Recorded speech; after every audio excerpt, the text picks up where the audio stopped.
There we go.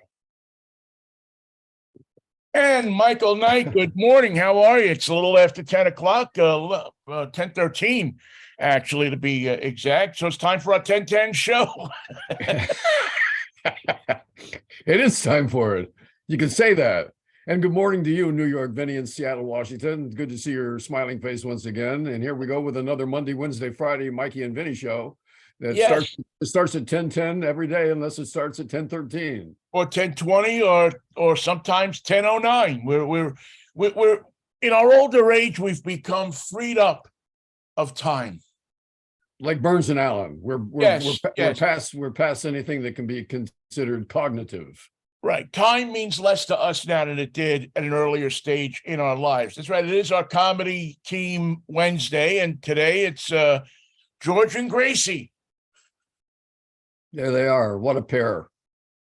You know, you can still watch those shows today and derive just an insane sense of how did this woman get through life?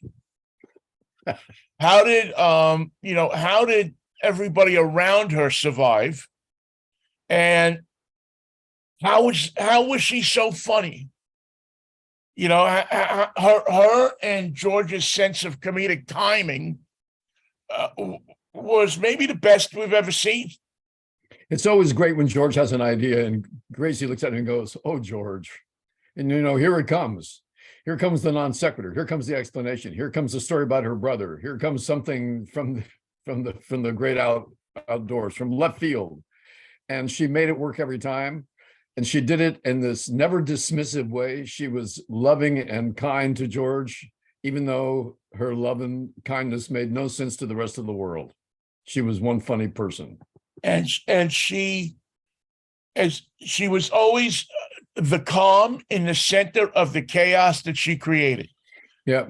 You know, she you know, and that is such a hard thing to do in comedy, it seems to me, is to create the chaos that's funny and then be like just oh, well, yeah, of course. A good example of that is, think of all the people on the Seinfeld show that would cause chaos. If someone would come into the room, chances are someone that we know is ready to cause chaos with what they've heard, with what they just went through, with what they're worried about, with what they have to do tonight, with a date that they're going for a job that they're trying to get. All of that aside, what they're full of is tumult and uncertainty and anger and fear and chaos. Gracie had no idea what those things were. She was happy. She was serene. She was on her own planet doing her own thing. And George was smart enough to just stand there and smoke his cigar. And, you know, not many people, I'm sure people recognize it, but you don't really hear it all that much. You know, obviously, Burns and Allen came along in a revolutionary time, and television was new. And it was something that people were still learning about. But George did something very interesting in that he broke that wall. Yep. You know, most television up to that time had been, you know, the comedians or the performers perform, and you don't even really, it's like you're there. You're never aware of the cameras. You're never aware of what's going on. Now, George didn't take you to the cameras. It took Steve Allen to do that. But George would turn to the audience and, you know, while he was smoking his cigar, tell them, well, let them in on the secret. You know, whatever the secret was of that day, George would, at some point in the show, turn to the camera, or even if it wasn't the secret, if it was just a punchline, he would turn to the camera and suck the audience in by making them a part of it. They knew something that Gracie or Harry or the neighbors or Ronnie or whoever it was didn't know, because George had told them. And it was such a masterful piece of writing. And it was so cool the way he didn't have to raise his voice. He didn't have to make a point. All he had to do was hold that cigar and just turn to look at the camera. And you knew, this is for you. This is between George and Vinnie. Then he's going to get the word from George, and it's going to be funny, and it's probably going to include something terrible happening to Harry Von Zell, because what else could happen to Harry Von Zell? That's the show. Who else lives in a nice house in Beverly Hills and has an announcer walking around?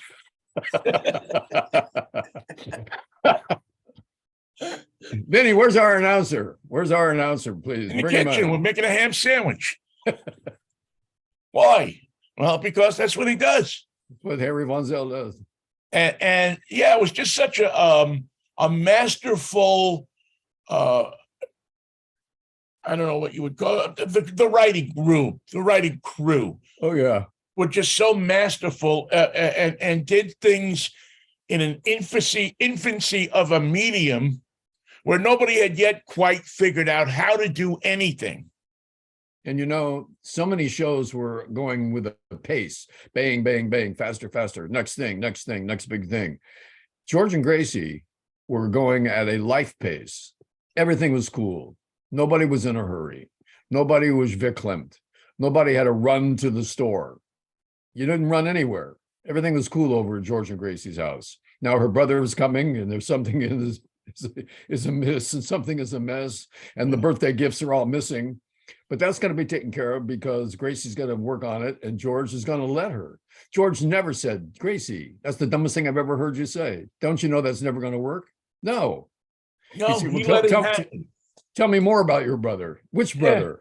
He let it. He was great in that he just let he let the zoo around him. Well, that's what happens when you have great performers around you. Yeah, right. That's what happens when you have when you have an ensemble cast that people trust each other. One comic who doesn't get the credit that she really should is B. Benaderet. Yeah. She was a masterful comic. I mean, everybody in that era thinks Vivian Vance, who played Ethel to Lucy, but B. Benaderet was enormously funny. And again, did it not just in her lines, but body movements and looks and just the whole the physicality of making absurd out of a situation that we all lived in.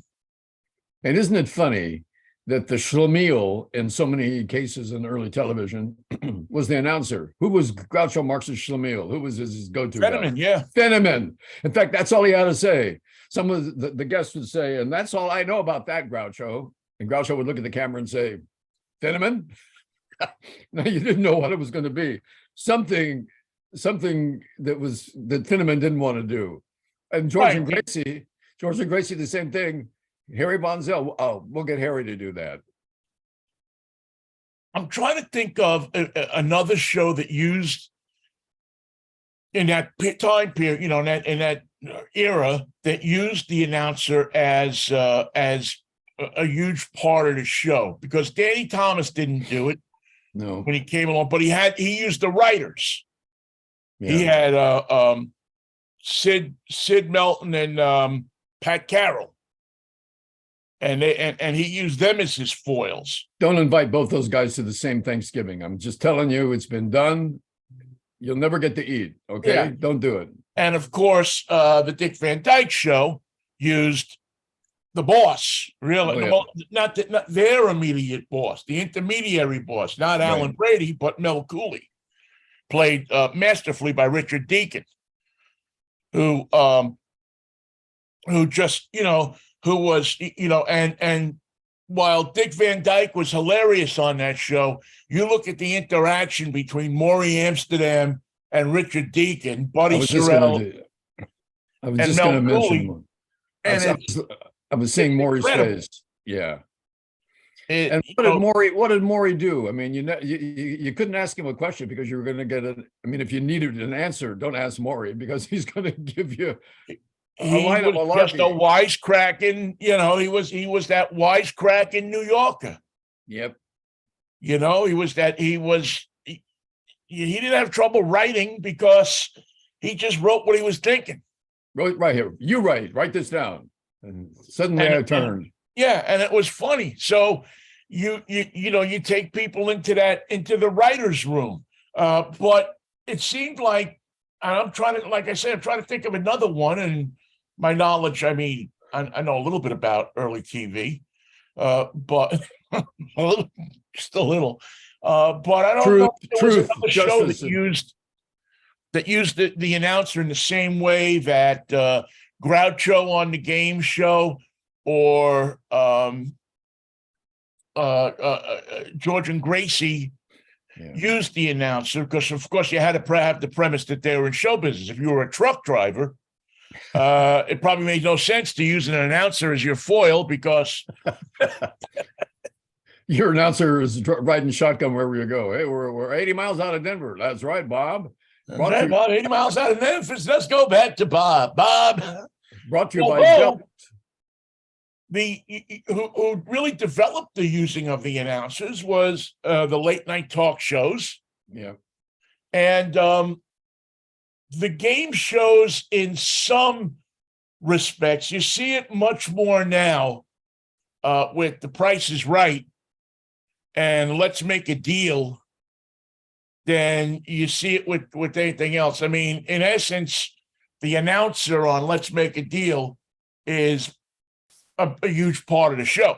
And I never understood. I know he was famous for doing so many announcers, but Johnny Olson had a voice up here. He was a boy tenor, and he was an announcer on so many game shows and so many daytime programs. And it was always Johnny Olson. And I couldn't pick him out of a crowd. If I saw him right now in the lineup, I wouldn't be able to tell you which one was Johnny. I would be able to tell you because, well, for a couple of reasons, but the main one being is that I went to see Password enough times live that you could, you knew what he looked like, because he would come out and warm up the crowd, and he would stand, off camera. Right. But certainly to the side. And tell us about that Oldsmobile, Johnny. Well, it's a 1959. And then he'd go on. The guy who I never met, who I always wanted to meet, was the password is insensitivity. The golf voice. Yeah. And then there was always what was the guy's name? Our authority on the show is Professor. Remember, Lund would always say there was a professor who was the authority on the show, and he was it Dr. Hackendebush? Yeah, and I can't remember his name. It'll come to me, as many things do come to me 15 minutes after I initially start to think about him. But anyway, Burns and Allen, just if you ever get a chance, they show an hour of their shows every day on, I think it's MeTV or something like that. And if you get a chance, you want to take yourself away from the clown that's running for president and all the other clowns that are out there, and just want to take yourself away from everything. Turn on Burns and Allen for an hour and just watch the insanity that ensues there. In some ways, it's funnier now because you look at it and you realize that what a simpler time they lived in. That it wasn't all complicated. It wasn't like it is now. So I wouldn't want to get caught up in it, but certainly it's entertaining for a period of time. Well, it's hard to be an ongoing top of the line comedy duo when you're married. A lot of people have tried it. A lot of people have succeeded. Stiller and Mara was just with part of your package last week, and they had a long run and became famous individually and as a pair, as a comedic duo. George and Gracie were different in that they preceded television. They were on radio, and their shtick worked on radio.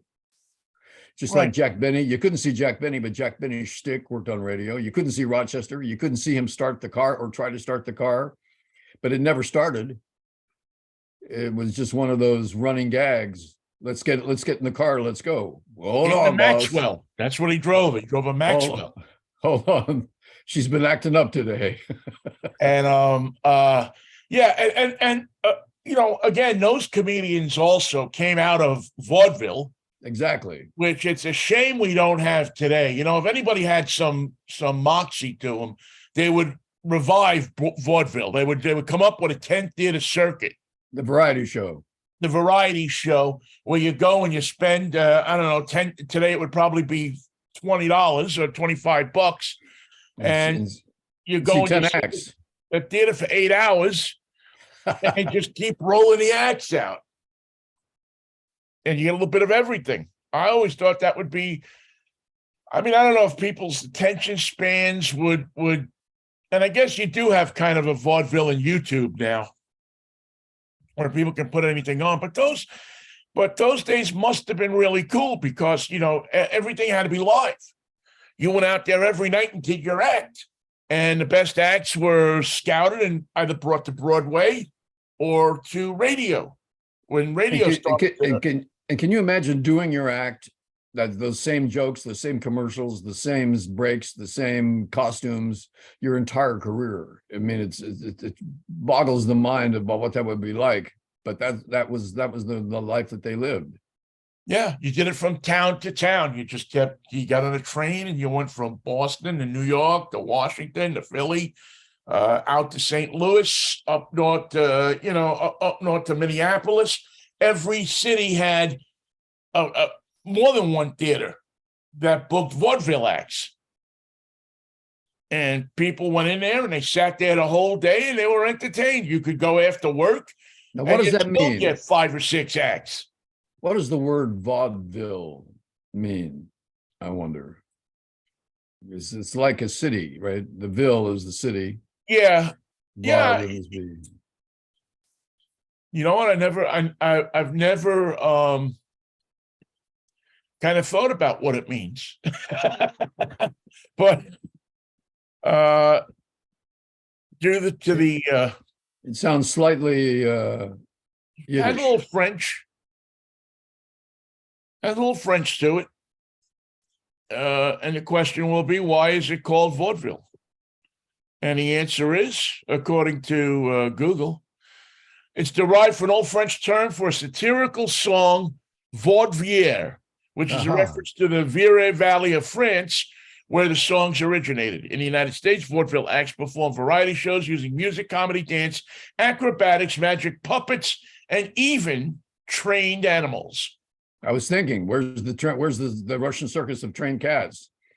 In fact, the Russian circus of trained cats, the greatest thing about that circus is, you guys go on every night? He says, I go on every night. Sometimes the cats, they don't want to go on. They have a different idea. And what do you mean they don't go on? No, that's the night. They won't perform. Next night, they're ready to go. They perform, they do their act. But sometimes they just get to the point where it's time for the cats to do their thing. And they look at you and go, well, not tonight. Why? It's not that I don't feel good. I feel really good. And I just want to exult in that for a minute and take a little cat nap and dream about it. You go on without me. But it's a cat circus. We can't go on without you. I'm a cat. I would have loved to have seen the hurly-burly vaudeville extravaganza. Oh, God. And refined vaudeville show. Refined. Refined. Better rehearsed than the last one you saw. That is the refined vaudeville show. You really want to, I guess you want to see the girls. The one of the outgrowths of vaudeville, if I'm not mistaken, was the burlesque show, which sort of was a left turn. It's like when the magician didn't show up, the girl with the balloons did, and that turned out to be a sensation. Oh, there's the hurly-burly extravaganza. There's the hurly-burly extravaganza. Well, you wouldn't want to miss that. Vaudeville. If that showed up in your town of Santa Rosa, would you go? Of course you would. Oh yeah, this was 1899. Yes, you would go because there was no TV, there was no radio. This was entertainment. If you wanted to take your mind off the troubles of the day, this is what you did. You got your horse and buggy and you scooted downtown Santa Rosa to probably what they called the State Theater. The Pantages. Yeah, and paid your nickel and went in there and sat there all day and watched the cavalcade of stars as they went through doing the different acts. And Now, if Vinny, you you had can a come mind with you come to with me. do And it, we'll go to the AAA vaudeville, or do you want to go to the refined vaudeville? It's up to you. You choose. I will go to the AAA. I want to see I want to see some action. I want to see people. I want to see people in short pants. You know what happened in the 1890s, besides vaudeville being refined, it was better before it was refined, I think, but so is sugar for that matter, is that the only president to run twice and be elected the second time was in fact elected the second time. And his name was Grover Cleveland, and he was a success the second time around. The interesting thing about Grover Cleveland is that he was the only one out of about 5 or 6 presidents, including the famous Teddy Roosevelt, who tried to run after leaving office, tried to run one time and failed. He started his own party called the Bull Moose Party. So I point this out to Donald Trump, who's not a fan of history, not a man who studies what's happened before, not anyone who can predict the future based on what the past has presented to us. But I warn him that he's not running against Joe Biden. He might think he is. He's running against Donald Trump, and therein lies the problem every time. If I'm been elected to president once and I'm running against you, you're the unknown quantity. You have the advantage. You've never been president. You can talk about my experience, but more often than not, you're going to be talking about the things I did wrong when I was in office and the things that were responded to inaccurately or ineffectively. You said, here's how I could have done it. And the reason I'm running for president is because I have this great vision. And your vision is new. My vision is old, 4 years tarnished. And it's very difficult for an American candidate to seek office of the presidency and to be victorious the second time. I think Donald Trump has got a losing proposition on his hands. He knew that, but he wouldn't listen to the people who told him to hold off. And it's a pity, because it's going to delay the evolution of the Republican Party to whatever it's going to become post-Trump. It's going to become something. I don't know what it's going to become. I don't know how helpful or hateful it's going to be. But the fact is, it's on its way. And the Trump stigma will be with it for another 4 years. Yeah, it's sometimes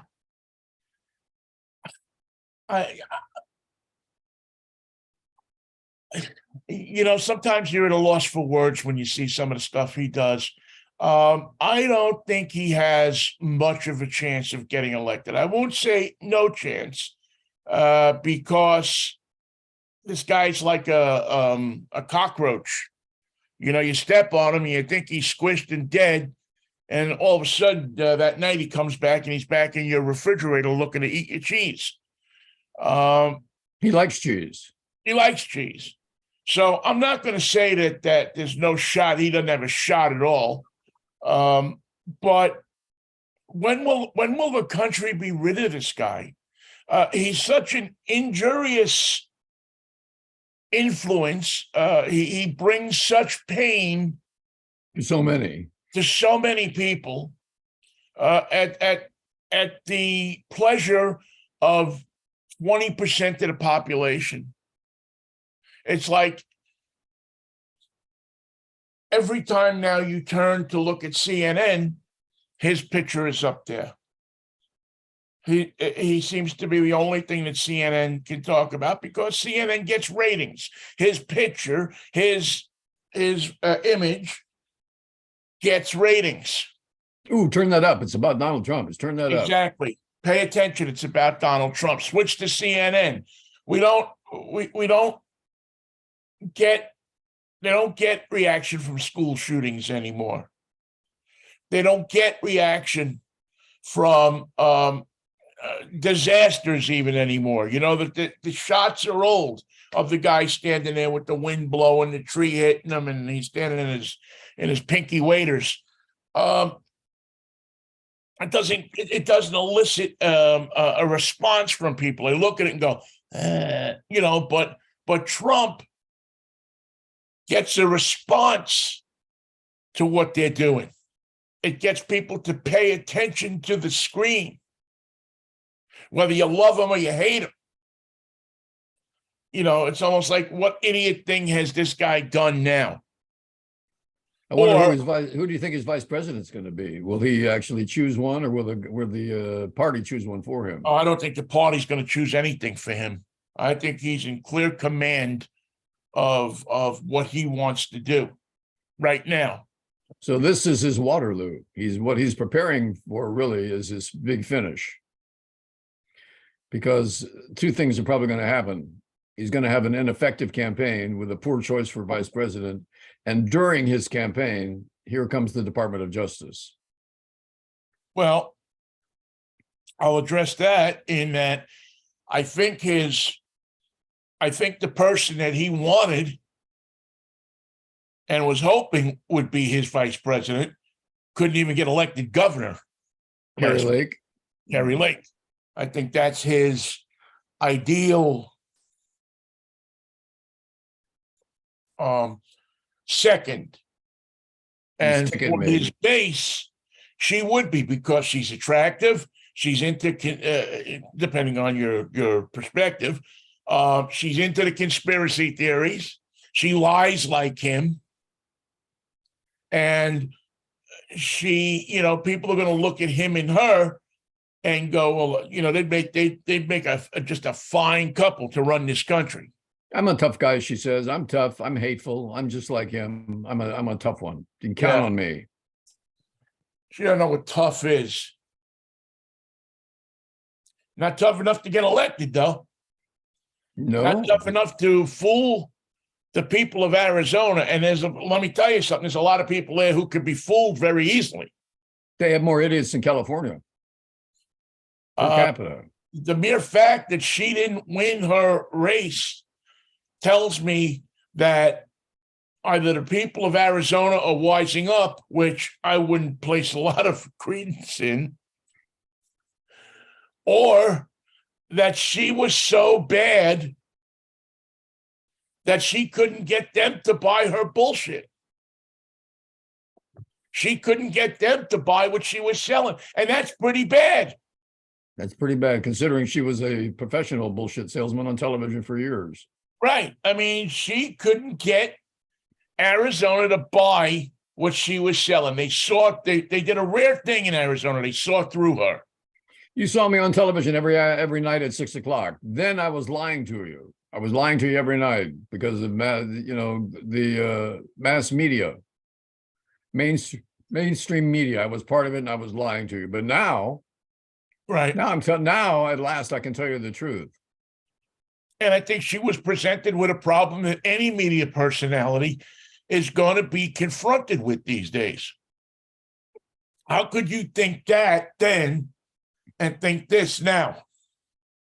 I came to my senses. It all became clear. That's why I had to leave mainstream media. You don't want to serve the people. You want to use this as a stepping stone to go somewhere else. You're not here to serve us. You're here to serve yourself. And maybe the big takeaway from the election is that people want people in office that are going to do something. Please do something to make life better. The interesting thing about the Senate right now is that we're in a position to be able to do that.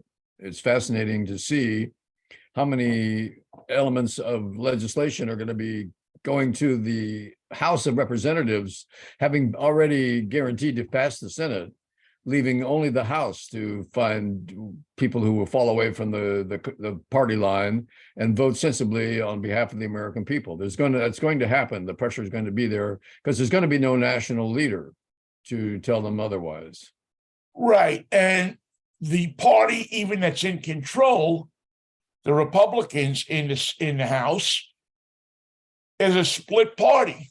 You have 30% of the Republicans who aren't going to get behind McCarthy. They aren't going to, they're not going to walk to his lockstep and do everything he wants them to do. There better be a lot of them. He's going to have to be making deals. He's going to look like a freaking used car salesman by Keep your the head on time a he swivel. does already. But I'm telling you, he's going to be muttering. He's going to be walking around the halls of Congress going, "What do I need to get you into this deal today?" Humma. I mean, really. So the Republican Party It's too weak to get rid of him. Isn't that weird? They don't like him and they're too weak to get rid of him. It's in a fragmented state. And you have the most popular people in the party questioning the party, questioning what they should be. When love or hate Ted Cruz, he is one of the most popular Republicans that they have. Now, my choice is love him or hate him.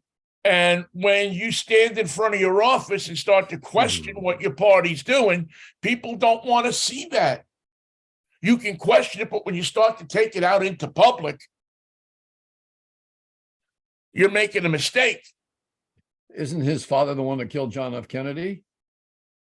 Oh, wasn't that Marco Rubio? Both of their fathers got together and did it. They used one gun. One held it and one pulled the trigger. Yeah, I'm going through slapdick stress. I know already. I know because it's back. Yeah, I am going to be watching TV news less, watching CNN a lot less, because I just don't want to see his face. I'm going to keep an eye on things. I think you'll be back when the DOJ makes its pronouncements. I could be wrong. They may say nothing, but I think the Department of KDOJ, that's going to be my new radio station. I think they are going to say something. I think there is an indictment that's going to be handed down, and he's going to try to look like a martyr.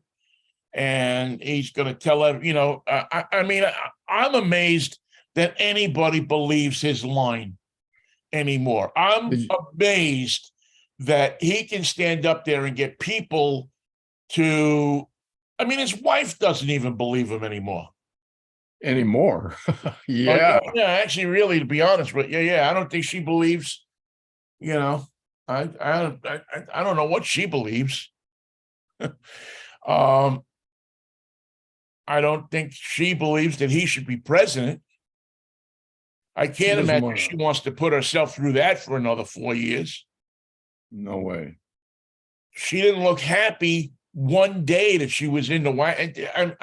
Try to find a picture of her smiling. Be best. That was a good day. Don't you remember Be Best? Be best. The whole thing is just a joke. And on us. I think one of the things that people said last week is that we're sick of the meanness. We're sick of the calling people names, even if we don't like them. We're sick of Ron DeSanctimonious and this and that. We're sick of the hate politics. You've proven that you're not better than anybody else. The only thing you didn't do half the stuff that you said you were going to do, and the stuff that you did do, you did it wrong. Terribly wrong.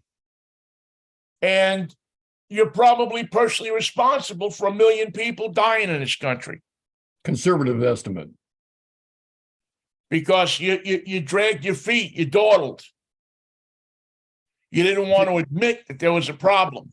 If you remember the conversation in the White House between Jared and the advisors was, this is getting to be a subject, it's talking about the COVID. This is getting to be a subject where the doctors are taking over.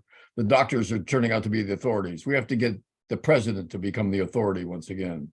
And to do that, he took the opposing view. That's a bunch of crap. None of that's true. You can't catch this COVID. Nobody can get it. No one's got it. No one ever did get it. This I can tell you. Yeah, you can't get it until I got it. Now that I got it, well, maybe it's real. I feel better. I feel so much better now that I have the COVID. Yeah, I have it. I feel good. The doctors had the bigly solutions. They said they were doctors. They said they were. They convinced me that they were doctors.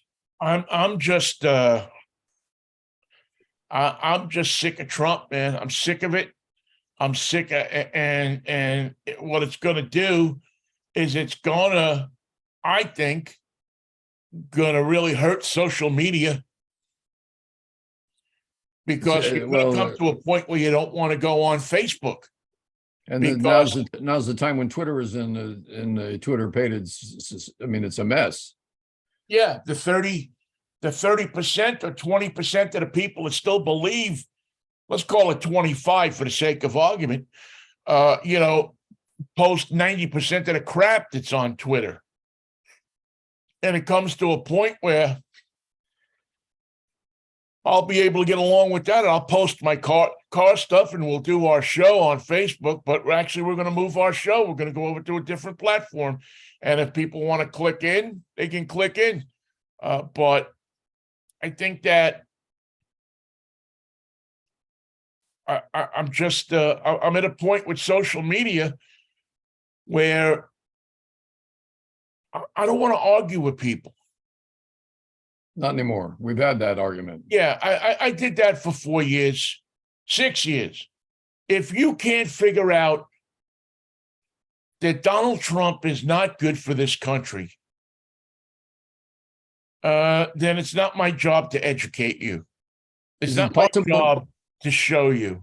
Is it possible for a negative to become a positive? In other words, if his campaign is so bad, if his elements of the campaign are so awful, if his policies and his platforms are so egregious that it puts an end to the Donald Trump candidacy forever, that would be a good thing.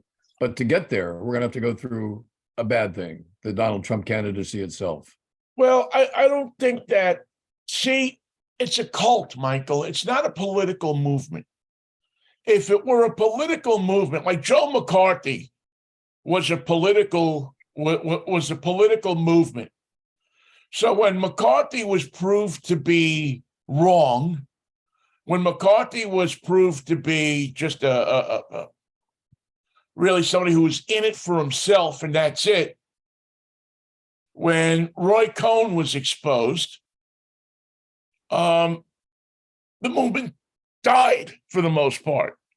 There was still a few people here and there, but for the most part, the anti-communism thing in that intensity went away. If you hadn't had a Cold War, it probably would have disappeared completely. Except for Orange County, California, home of the John Birch Society. Right. Well, yeah, you're always going to have the groups like that. I mean, that's part of America. You're always going to have the white supremacists. They're not going to go away. People that think that they're going to go away because they can't do what they do in public, unfortunately, is sadly mistaken. They're just going to have another meeting. They're just going to buy a bigger piece of land where you can't see them from the highway. And you'll go and you'll buy your chocolate milk from them, or your woolly blankets or something like that. But they're still going to be there. The problem is, how do you keep them from getting violent? How do you keep them from getting out of hand? How do you keep them from becoming terrorists? Take away their confidence. If you have the president as a partner, you have a lot of confidence. You have a lot of confidence. But the Trump thing is a cult. It is a group of people who essentially are a street gang. You see the same thing in the Trump people that you see in a LA street gang in the 90s or the 80s. You have people who feel disaffected, feel like they don't belong anywhere, who have finally found something to belong to. That they have found a word that they can identify each other with, Trump. And we shall rule the streets. And so they're not going to go away. They're going to find a different name. They're going to find a common ground. But again, you have, for the most part, white guys who feel like that they have been left behind in life. You remember how it was after World War II? A few Japanese soldiers refused to believe the war was over. And even when they were told that the war had been over for years, refused to believe it. Well, that's the way it's going to be with MAGA Republicans. There won't be a lot of them, but there will be some until they just die off. The last MAGA Republican died in Truth or Consequences, New Mexico today.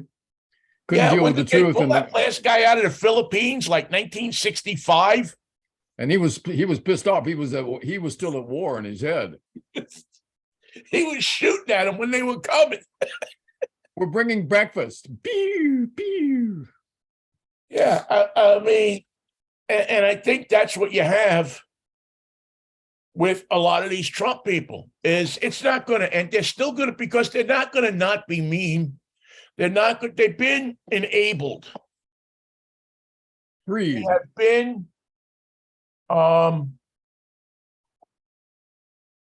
sorry, I just overflowed my soda. Oh dear. Is it black cherry? They have been empowered by Trump and his acolytes, the Roger Stones of the world. Well, they've been told that you have the right idea. You've been screwed. The system has screwed you. And if you are to believe that, if you think that that's true, nothing's going to change that.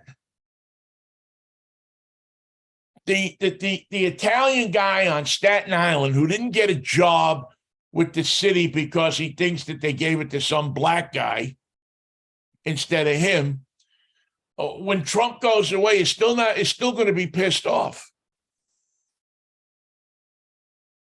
He's just going to have to find a different club to belong to. A different candidate to back. There will be MAGA Republicans to back. And so there'll be plenty. I mean, it'll be Elise Stefanik. Stefanik will be out. There'll be somebody that will pick up that mantle. There always has been. And where's Marjorie Taylor Greene going to go? She's already cut her suit to her own liking, and now she's got to put on that suit and wear it for the rest of her career. Well, she, it was interesting to see her reaction to the whole not Dennis McCarthy, the McCarthy thing. McCarthy. She all of a sudden came out and said, well, we got to slow down. We got to elect him. I mean, she was full on against him, but Trump needed McCarthy. So and that's that. Marjorie Taylor Greene, who thinks in some world that she's going to be a vice presidential candidate or one of the people being considered. Oh, I hope so. I don't know how you do that. I mean, that would be tantamount to, I don't know, like let's say you were a war hero. Let's say the people all over the country loved you and they looked at you and they thought that you were a great American. And then you went out and you picked like some nitwit to be your running mate. Jimmy Pearsall. People would be sitting there scratching their heads going, how in the world did you pick? What did you see in this woman to be your running mate? And at the end of the day, you got your ass kicked. But through the campaign, should she be chosen, she'd be the gift that keeps on giving. Every day, unless they pulled her off the campaign trail and kept her quiet, every day she would be a factor for the defeat of the MAGA Republicans. Well, and she would also, Michael, I believe, do the one thing that you can't do in Trump world. She would take attention off of Trump. Oh, we can't have that. And time again, we've seen that we don't want to see that. Trump does not want to see anybody. I mean, it's probably why he picked Mike Pence. There's Mike Pence. Sit down, Mike. Thank you very much. Next case. No. Oh, more about me? I only got a few minutes, but here's something you may not know. I'm going to have Mexico pay for that wall. There you go. There's one of my hits. I'm going to do that. This time when you elect me, I'm going to actually do it. And the problem is that, you know, if Biden runs again, and it's starting to feel like he's gonna, if Biden runs again, will his record of accomplishment be enough to carry him through? Because he's done some great things, including support the Ukrainians against the Russian tyranny, which is coming to be quite a story of backing the right horse at the right time, taking a few punches, but ultimately chasing the big Russian bear right back across the border. Well, I wouldn't. I have a great line for that, but I can't say it. Go ahead. No, I can't. It's too nasty for over the air. But there's a great scene in Pulp Fiction where they're at the house waiting for the wife, the nurse, to come home, and they have to call Winston. And Winston comes in and he starts telling Travolta and Samuel Jackson, when you do this, you have towels. And he said, well, you know, Samuel Jackson says to him, yeah, well, you're really going to get us out of this, ain't you? And Harvey Keitel turns and says, let's not start sucking each other yet. There's another couple of words in there, but that's basically to the effect of, let's not get ahead of ourselves here, kid. That's the We got a lot of work to do. That's the phrase I love so much, and I don't really know exactly what it means, but let us not get ahead of ourselves. Yes, let us not get ahead of ourselves. So it's going to be, I don't know. It's going to be, you know, if you're into political theater, it's going to be a shit show you don't want to miss. You're going to want to be pinned to you're going to want to have televisions in your glasses, because you're not going to want to miss a minute of it. For a guy like me, I'd rather talk about Burns and Allen for the first half of the show. I'm at a point where if you reelect this guy, shame on us. Shame on you. Is there going to be a convention? Does the Republican Party get anything to say about this anymore? Are they going to have a nomination? Some people running. What about other people who want to be president? Can they run? Is it allowed under the Trump world? Well, no, but that's not going to stop anybody. I mean, you know, you're going to get DeSantis. He's going to have to run. I fully expect that he's going to, announce and jump in. I think you probably are going to get Sununu. Oh, yeah. Which might offer you a more centrist Republican Party or option. Maybe Nikki from North Carolina. Maybe Nicki Minaj. Oh, no. Nikki Haley. Minaj has a better chance. She has better voter recognition. But yes. Nikki Haley comes off as a used car salesman. I've done everything, and I will continue to do everything. Just tell me what you need me to say. I mean, she looks like she wants to put you in a Jaguar today. You know, no payments for a year. And she really hurt herself, I think, with the Trump thing. She had a chance to stand up and say it was unacceptable, and she didn't. You see, to me, that's the thing that's who is the Republican who's going to stand up and say, what's gone on with Donald Trump for the past 8 years is unacceptable? No more. And that we're done with that. We have to move forward. This is what we plan to do. Well, I can't believe it. Boom. The Republicans have not had a platform. They've got the boomity, though. They got the boomity. Lots of it. And so this is what we're going to do for you. This is what we're going to do for you that's better than what the Democrats are going to do. And when I hear a candidate say that, and not just go, well, Joe Biden did this and Joe Biden did that and Joe Biden didn't do this. I don't want to. I want to hear what you're going to do. How are you going to fix the country? You know, who hasn't had much to say, and he's waiting for the bodies to all be found in the woods. And that's Mitch McConnell.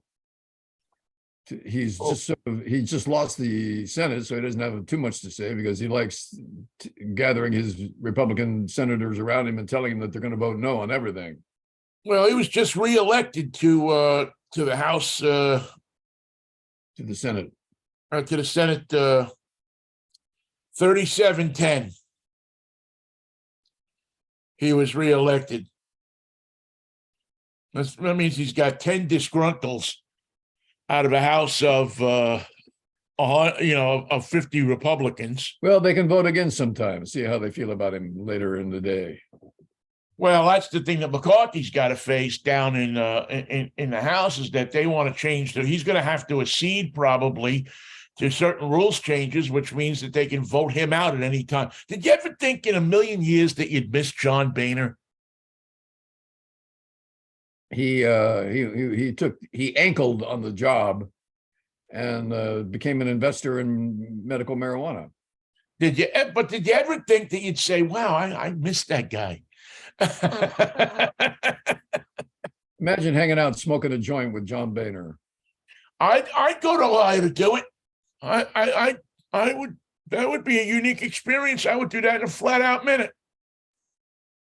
I mean, I don't have much like for the guy, but I'll get high with almost anybody.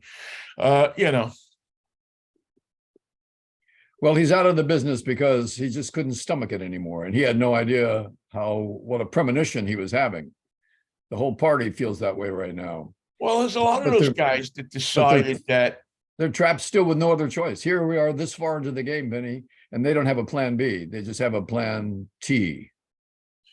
Well, and I'll tell you who's another interesting piece of the equation that we haven't spoken about yet, and that I think that maybe is the person that Trump has to worry about the most, and that's Liz Cheney.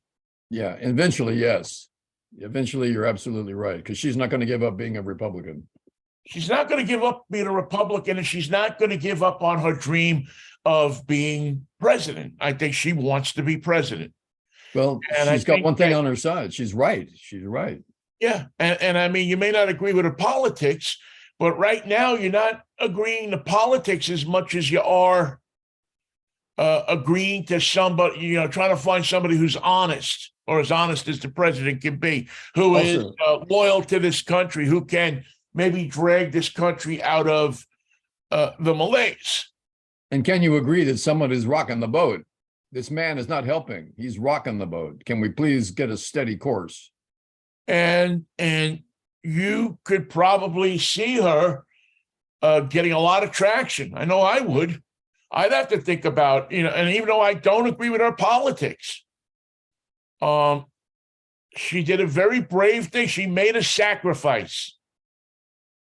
And how many politicians? Kinzinger is another guy.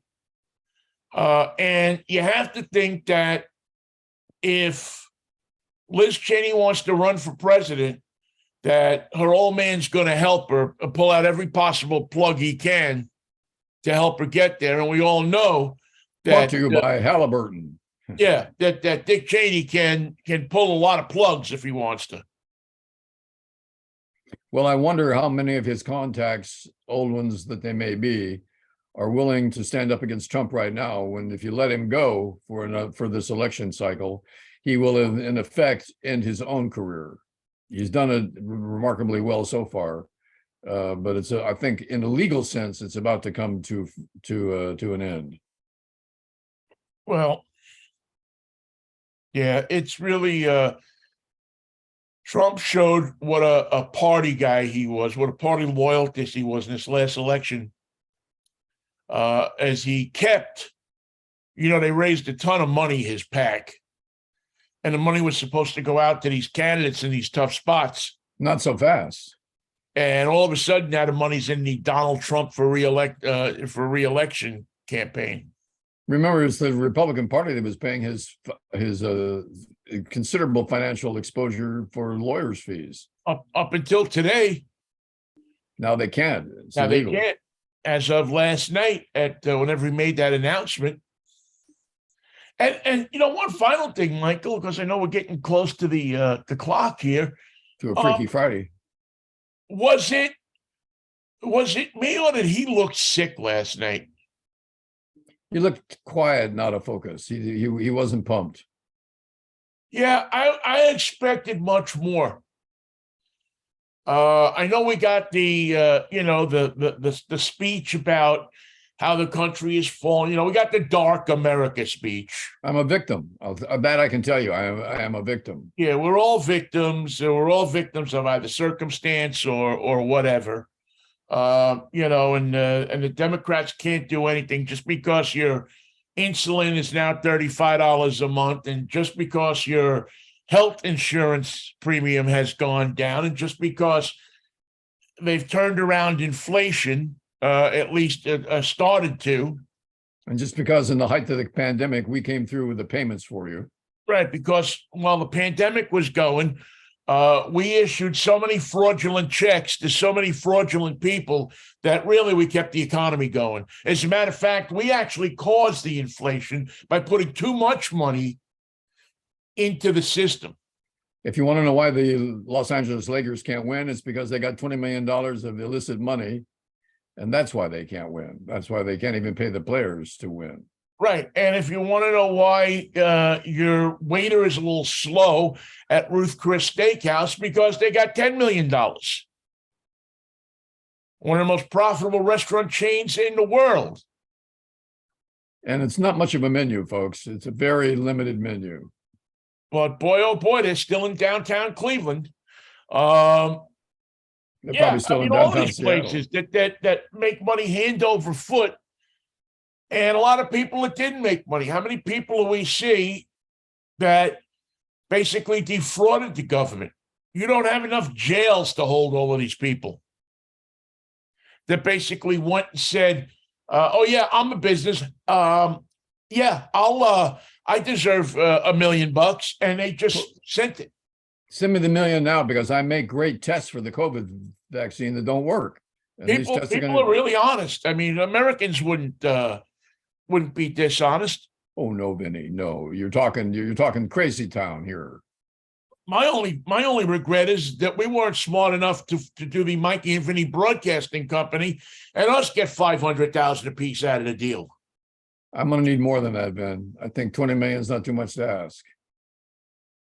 I mean, we probably could have wind up getting it, or at least a good portion of it. So I think he looked like somebody who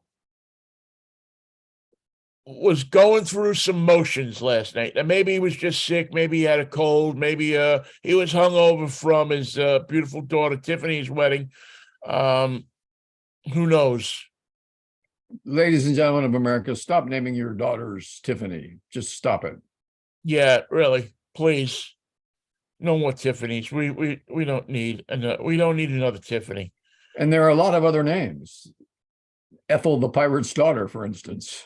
I'd go with Brunhilde before I'd go with Tiffany. And people could call her Bruni. I used to know a married couple named Bruno and Bruna. That's very disturbing. That's very disturbing. Bruno and Bruna. His wife's name was Bruna. And did they have a routine, like when they answered the door or something? My name is Bruno. He was constantly trying to saw her in half. But nobody told him you can't use a power saw. No. Please do not refrain from using the power saw, Bruno. Bruno. He said, I want to make my job easier. Then it would have been Big Bruno and Little Bruna if he had just cut her in half. Or Bruno and the two Brunas. This is upper Bruna. This is lower Bruna. She plays shortstop. She plays second. They're quite a team. Oh my gosh. Yeah, one's got the arm, the other has the legs. Literally. Vinnie, shall we gather for Freaky Friday on Friday itself? We should gather for Freaky Friday on Friday.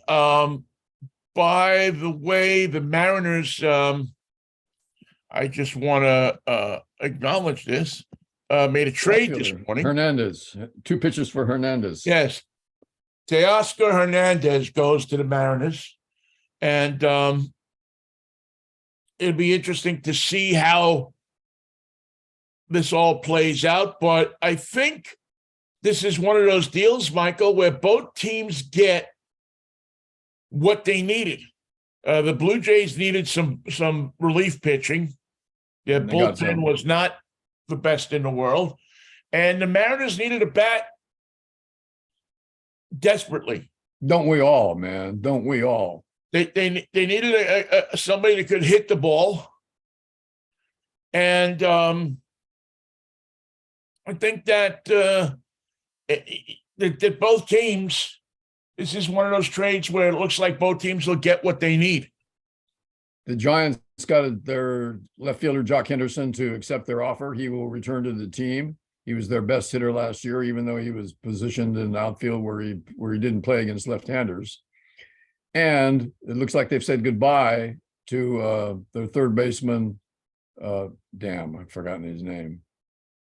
Who was that? Was it not Longoria? Yes, Evan Longoria. Evan Longoria, yeah. Yeah, he wanted to come back for another year, and they said, "No, I think we got other plans." I mean, he'll wind up somewhere. He's an older guy. I mean, I don't know what the Giants' farm system situation is, but We're going to find out. you know, I'm sure they either have somebody down there or they're looking to make a trade for somebody.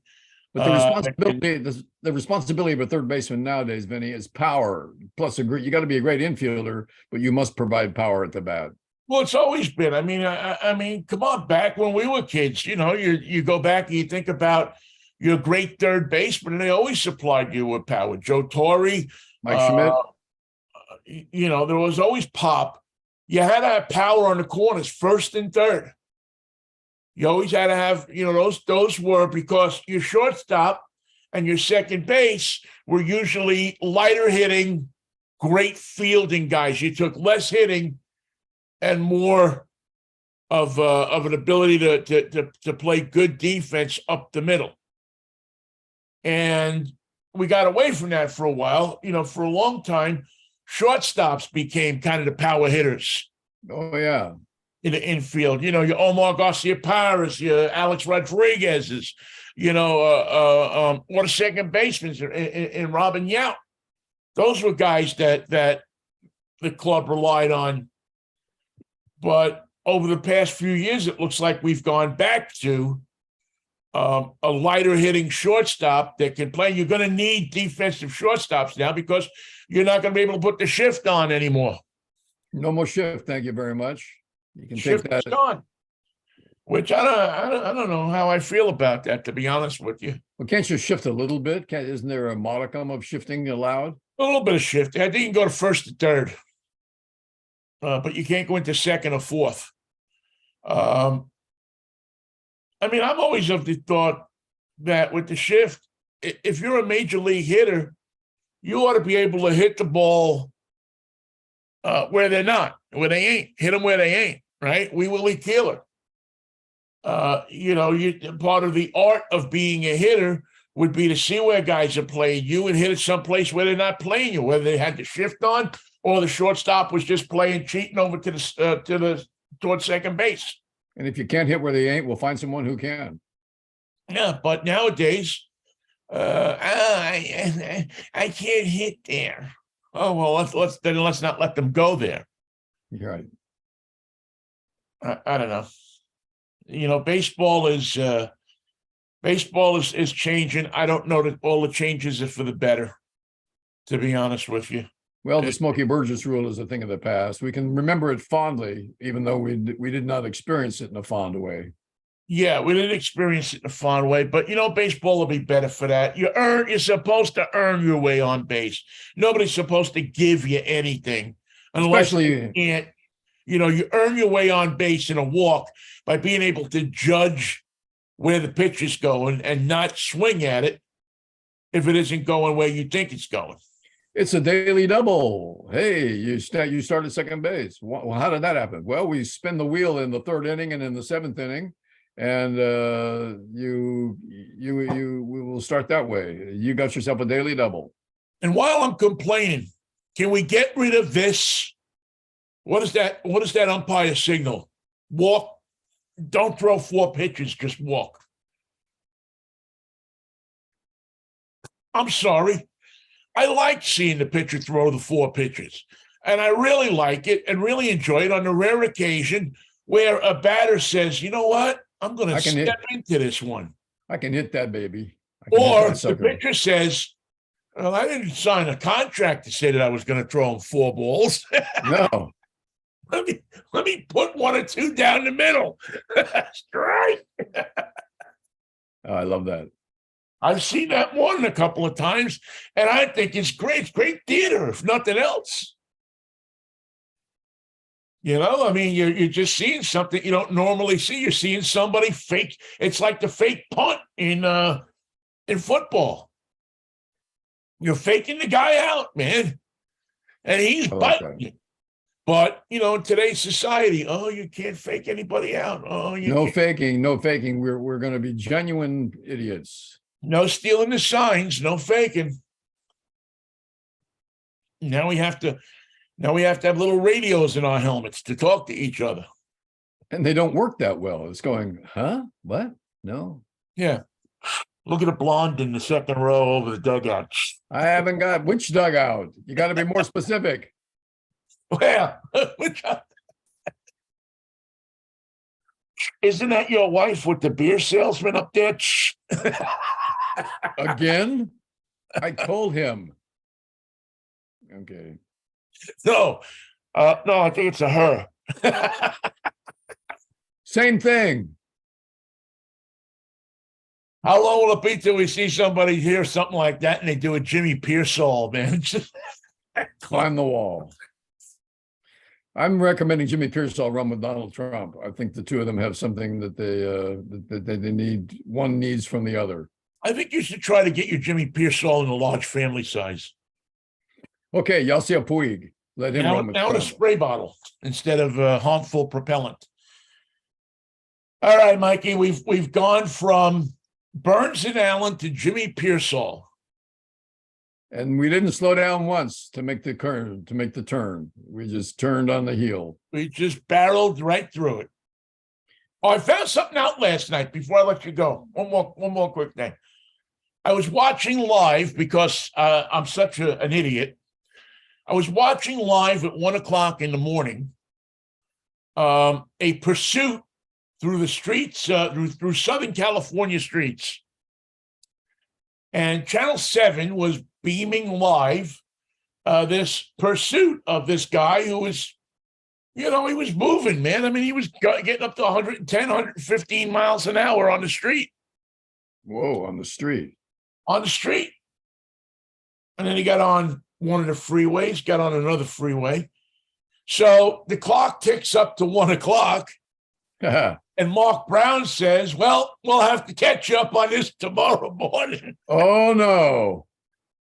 Oh, no. Send them to your website, Mark. Send them to the website. Tune in at whatever time it is, 4:00 for the news. And what are you going to open it up with? The second half of the crack, the pursuit. But now I was actually pretty pissed off. I wanted to see what was going to happen with this guy. I know it was the perfect time to send us. Now go to abc.com and watch the rest of this race. Yeah, but no, Mark Brown said, I get off at 1:00. I don't give a shit. I don't care. They're going to catch him. Trust me. I'm betting on them catching him. Okay. Okay. Yeah, they'll catch. I mean, they'll catch. We'll run out of gas or something. We'll show you the end of another pursuit just to make you satiated. I don't know. I just found it odd that all of a sudden at 1:00 they shut it. You know, they went to the ABC movie of the, whatever it was that they went to. And here's pop singer Jimmy Clanton. This chase, man, this guy, it was like an actual real. We see so many of those pursuits that are like, 35 miles an hour, and he stops at all the stop signs and he signals when he got, they're not going to be able to write him a ticket. They may arrest him. But they're not going to fault him. He's a safe driver, and we can't fault him for that. But he did rob the liquor store, so Yeah. there's that. And then this guy was making no bones about it, man. He was sliding through intersections and 115 going down like Ventura Boulevard, and La he's going. Cienega, La Cienega, la di He's da like, di da di da. He's out by the airport. Then all of a sudden he's in Long Beach. Then all of a sudden he's going down Imperial Highway. I mean, he's all over the place. When you're going 115 miles an hour, you can get all over the place pretty quick. You can get around LA if you can just go 115. You get around that town. Yeah. He's out by the airport. They had to clear the airport space so the helicopter could go through. And then all of a sudden, 1 o'clock rolls around. They just shut it off. That's it. That's it. That's all. You say shit. You advertise this thing on you say, oh, tune in. We got a pursuit going. Tune in. And as soon as I was watching maybe 25 minutes. And then all of a sudden, I felt like I went out on a date and didn't get a kiss goodnight after spending like $500. That's what CBS did. If you recall this last weekend, they had the Vikings in a tie with was it the Ram? No. Vikings. It was 30-30, the tie, and they went to the game of the week. Well, we're tied up here. Got a field goal chance, but we don't have time to show it. Hey, time for the game of the week. Let's go to Dallas, Texas, where the Green Bay Packers come into town. Yeah, how could you do that? How could you? What are you thinking about when you do that kind of stuff? I mean, either be a sporting, either show the. Yeah, I just, if you think people want to see it that bad enough, why don't you split the screen and you have the ability to do it. You can certainly do it for commercials. Yes. Why don't you just split the screen, show me the Green Bay Dallas game in the small screen, and then show me the end of the game in the big screen. I talked to the Green Bay coach. He said he really wants to go home, but we haven't had the kickoff yet. So that doesn't portend well. I'll talk to another coach later and tell you what he said to me, and I said to him, and then he said to me. Yeah. Get rid of the ridiculous interview where, we talked to the coach and he said that we got to score more points than the other team if we expect to win this game. We've got to score more points. You don't seem to understand. We must score more points, said the coach. That's kind of pithy insight that we expect from you, Michelle Tafoya, or whoever,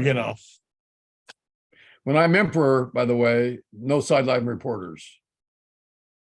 Yeah.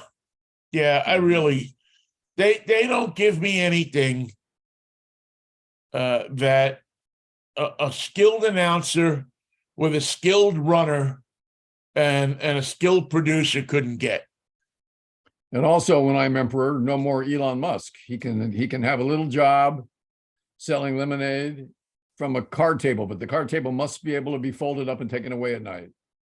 Nope. Sorry, Michael, but I don't give him any space or any ability to communicate with any other people. He's a pox on our society.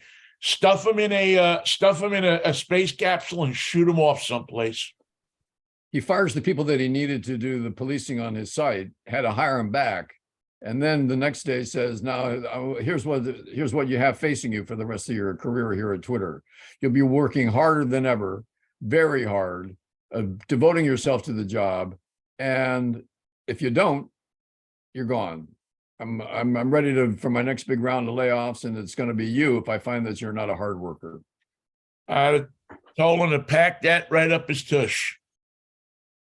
Elon Musk is busy packing his tush. We'll be back right after this. The sun don't shine. I would have, I would have.